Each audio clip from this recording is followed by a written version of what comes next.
દર વર્ષની જેમ આ વર્ષે પણ વડોદરા શહેરમાં ભગવાન જગન્નાથજીની 44મી રથયાત્રા આનંદ ઉત્સાહ સાથે નીકળી હતી। વડોદરા શહેરમાં વરસાદી માહોલ વચ્ચે અતિ ઉત્સાહ, ઉમંગ અને આસ્થા સાથે ભગવાન જગન્નાથજીની રથયાત્રા વડોદરા શહેરના રાજમાર્ગો ઉપર જય જગન્નાથ હરે રામ હરે કૃષ્ણના ભજનની સાથે નીકળી હતી। આ રથયાત્રા અને પ્રસ્થાન કરવામાં આવ્યું હતું। આ પ્રસંગે સંતો, મહંતો, રાજકીય નેતાઓ, સામાજિક સંસ્થાના નેતાઓ સહિત નગરવાસીઓ, સેવકો, ભક્તજનો મોટી સંખ્યામાં ઉપસ્થિત રહ્યા હતા। તો બીજી તરફ રથયાત્રામાં કોઈપણ પ્રકારની અઘટિત ઘટના ન બને તે માટે ચુસ્ત પોલીસ બંદોબસ્ત પણ રાખવામાં આવ્યો હતો।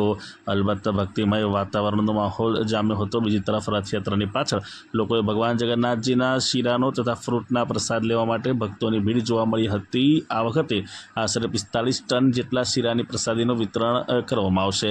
બીજી તરફ ભગવાન જગન્નાથજીની રથયાત્રામાં વિવિધ ભજન મંડળ તથા સામાજિક સંસ્થાઓ જોડાઈ હતી। રથમાં ભગવાન જગન્નાથજી, ભાઈ બલરામ તથા સુભદ્રાજીને બિરાજમાન કરવામાં આવ્યા હતા।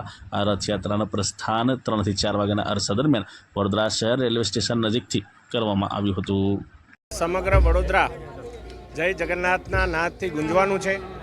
વર્ષોની પ્રણાલિકા મુજબ ભગવાન શ્રી જગન્નાથજી, બલભદ્રજી અને સુભદ્રાજી નગરચર્યા નીકળવાના છે અને આજે અષાઢી બીજનો દિવસ પરંપરાગત રીતે આજે જ્યારે વરસાદ પડતો હોય તો કોઈને પણ એવું ના હોય કે આજે અમે છત્રી રાખીએ, કારણ કે આ તો ભગવાનના અમી છાંટણા રૂપી આશીર્વાદ છે અને એ જ અમી છાંટણાથી તમામ લોકો તરબતર થઈ અને આ રથયાત્રાને વધાવવાના છે। સમગ્ર વડોદરાના નગરજનોની જેમ હું પણ આજે ખૂબ જ આ બાબતે ઉત્સુક છું અને સર્વેને અભિનંદન પાઠવું છું। 44મી રથયાત્રા વડોદરા શહેરમાં નીકળી રહી છે। સૌ ભાવિ ભક્તોને નમ્ર અપીલ છે કે આપણે આ ભગવાનના દર્શન કરીએ, એમનો પ્રસાદ લઈએ અને ધન્યતા પ્રાપ્ત કરીએ। આજે ઇસ્કોન મંદિર વડોદરા દ્વારા 44મી રથયાત્રા નીકળવા જઈ રહી છે અને એમાં અત્યારે રથયાત્રા નીકળવાની તૈયારીઓ થઈ ગઈ છે। સાથે સાથે મેઘરાજાએ પણ એમની હાજરી પુરાઈ છે અને વડોદરા શહેરના નગરજનો, શ્રદ્ધાળુઓ આ વરસાદમાં તરબોળ થઈ અને ભક્તિમય વાતાવરણમાં ભગવાનના આશીર્વાદ લઈ પોતાના જીવનમાં ધન્યતા અનુભવશે એવું ચોક્કસ માનું છું। આજે અષાઢી તીજ છે। 44 વર્ષ પહેલાં સૌથી પહેલાં જગન્નાથની યાત્રા વડોદરામાં નીકળી। સુભદ્રા, બલરામ અને કૃષ્ણ આ આખા વડોદરા શહેરની અંદર જ્યારે નીકળે છે ત્યારે આ એકતાના દર્શન થાય છે। અહીંયા કંઈ ધર્મ નથી ને કશું નથી, પણ ધીમે ધીમે લોકોને જોડી અને લોકો એક તાણાવાણામાં જોડાય અને આ વડોદરા શહેરનું કલ્યાણ થાય।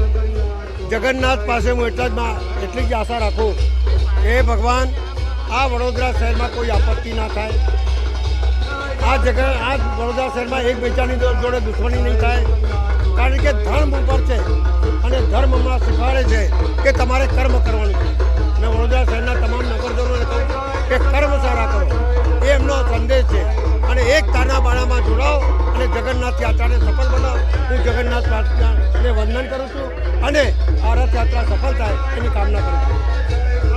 વડોદરા શહેરની આન બાન અને શાન ભગવાન જગન્નાથજીની રથયાત્રા આ સંસ્કારી નગરી, ધાર્મિક નગરી વડોદરા શહેરમાં જ્યારે નીકળવાની તૈયારી છે ત્યારે આપણા માધ્યમથી તમામ શહેરીજનોને અષાઢી બીજના અને ભગવાન જગન્નાથ, સુભદ્રાજી, બલદેવજી રથયાત્રાના હું શુભેચ્છા પાઠવું છું।